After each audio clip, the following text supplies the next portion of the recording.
নমস্কার বন্ধুরা, দীপিকা রান্না বাগানে আটা নতুন ভিডিওতে আপনাদের সবাইকে স্বাগতম।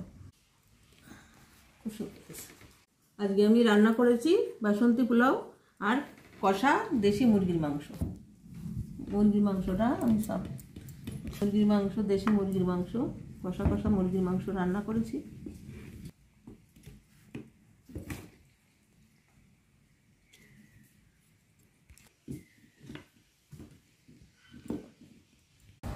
পোলাও রান্না করার জন্য আমি এখানে 1 কাপ চিনি গুঁড়ো চাল নিয়েছি। এই চালটাকে আমি ধুয়ে নেব।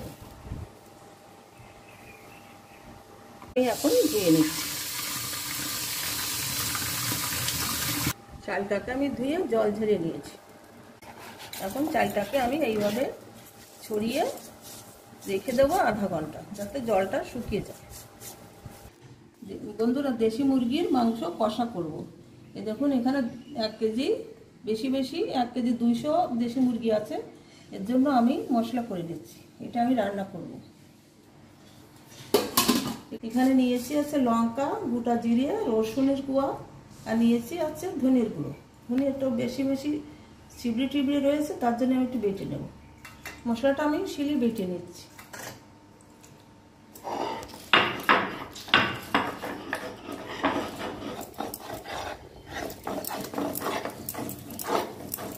মশলাটা আমার বাটা হয়ে গেছে।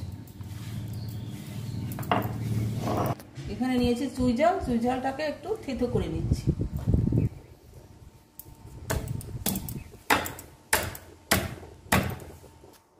কড়াইটা গরম হয়ে গেছে, দিয়ে দিচ্ছি সরষের তেল। গরম হয়ে গেছে, দিয়ে দিচ্ছি কুচানো পেঁয়াজ।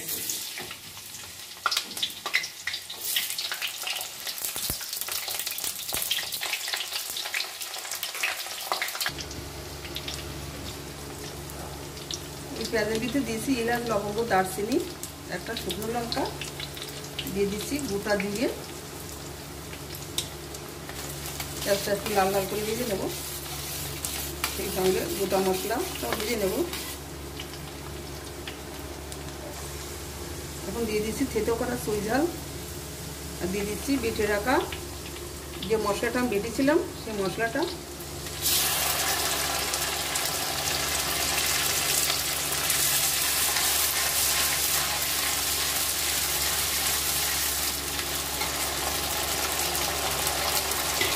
এখন দিয়ে দিচ্ছি পরিমাণ মতো হলুদ গুঁড়ো, দিয়ে দিচ্ছি পরিমাণ মতো নুন। ভালো করে কষিয়ে নেব। দিয়ে দিচ্ছি ওই তেলের ভিতরে 1 চামচ কাশ্মীরি গরম তেল গুঁড়ো। ঝাল হয় না, কালারের জন্য। মশলা থেকে তেল ছেড়ে দিয়েছে, মশলাটা আমার কষা হয়ে গেছে। এই দেখুন, মশলাটা আমি কষিয়ে নিয়েছি। এবারে দিয়ে দিচ্ছি মাংস।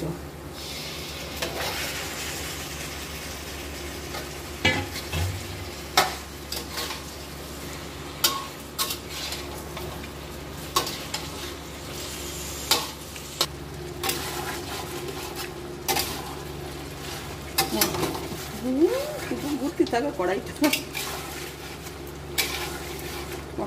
মাংসটা আমি ভালো করে কষিয়ে নিচ্ছি। মাংস থেকে তেল ছেড়ে দিয়েছে। এই দেখুন, মাংসটা আমার কষা হয়ে গেছে। এখন এই মাংসটাকে আমি প্রেসারে দেবো, কারণ দেশি মুরগি তো খুব শক্ত হয়। এই জন্য আমি প্রেসারে দিয়ে সিটি দিয়ে নেব। মাংসটা আমি নামিয়ে নিচ্ছি। প্রেসারের ভিতর দিয়ে দিচ্ছি অল্প গরম জল। এর ভিতর আমি মাংসটা দিয়ে দেবো।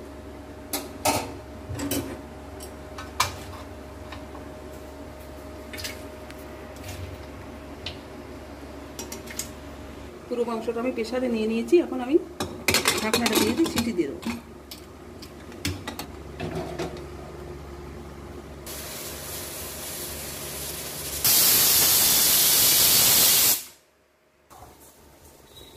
আমি রেখে দিয়েছিলাম চালটা শুকানোর জন্য। এই দেখুন, চালটা ঝরঝরে হয়ে গেছে। এখন এর ভিতর আমি দিয়ে দিচ্ছি পরিমাণ মতো হলুদ গুঁড়ো,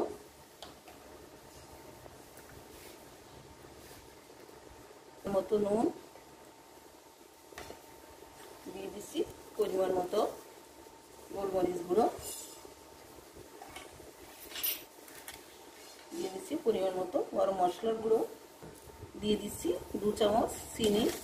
চিনিটা দিচ্ছি কারণ চিনিটা দিলে একটু মিষ্টি মিষ্টি লাগবে, ভালো লাগবে, তার জন্য এখানে দিয়ে দিচ্ছি। এবং দিয়ে দিচ্ছি 2 চামচ ঘি, দিয়ে আমি ভালো করে মেখে নিচ্ছি। ঘিয়ের গন্ধ, সব মশলার গন্ধ, সুন্দর একটা গন্ধ বেরোচ্ছে।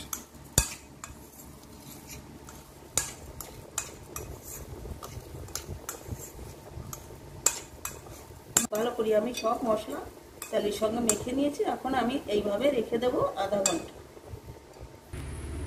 প্রেসারের সিটি শেষ, আমি এখন কড়াইতে দিয়ে দিচ্ছি।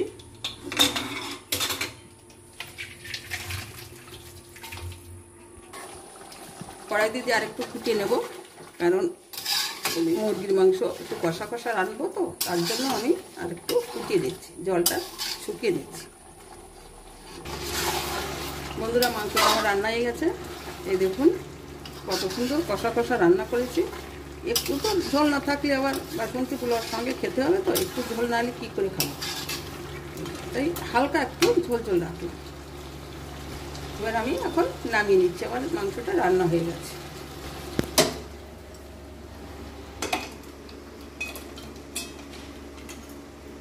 আধা ঘন্টা হয়ে গেছে, আমি এখন রান্না করব। এখানে 1 কাপ চিনি গুঁড়া চাল নিয়েছিলাম, তার জন্য দিয়ে দিচ্ছি 2 কাপ জল। যতটা চাল তার ডবল জল দিতে হবে। এই জলটাকে আমি এখন ফুটিয়ে নেব। কড়াইটা গরম হয়ে গেছে, দিয়ে দিচ্ছি 1 চামচ ঘি, দিয়ে দিচ্ছি 2টো তেজপাতা, এলাচ, লবঙ্গ, দারচিনি। মশলাটা একটু ভেজে নিচ্ছি।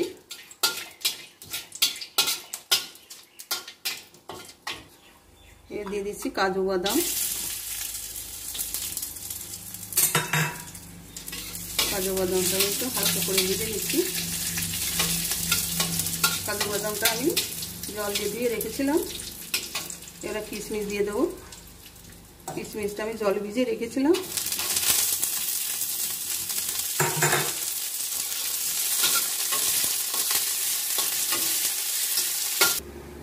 এবারে দিয়ে দিচ্ছি চালগুলো।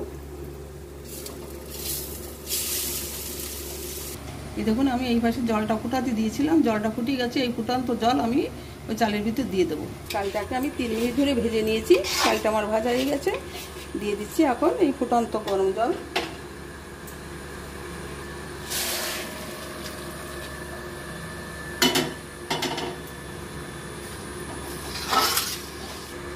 জল নিয়ে আসি। চালটা ফুটিয়ে গেছে, আমি গ্যাসটাকে লো করে আমি 5 মিনিট ঢেকে রেখে দেবো। একদম গ্যাসটাকে লো করে দেবো। দেখুন বন্ধুরা, মাংসটা আমার একদম পরিবেশন করার জন্য রেডি।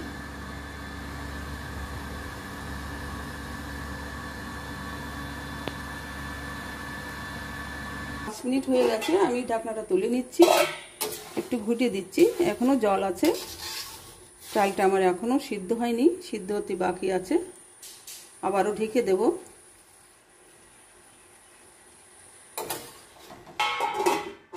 দিয়ে দিচ্ছি কয়টা কাঁচা লঙ্কা। কাঁচা লঙ্কা দিয়ে আবার একটু নেড়ে দিচ্ছি।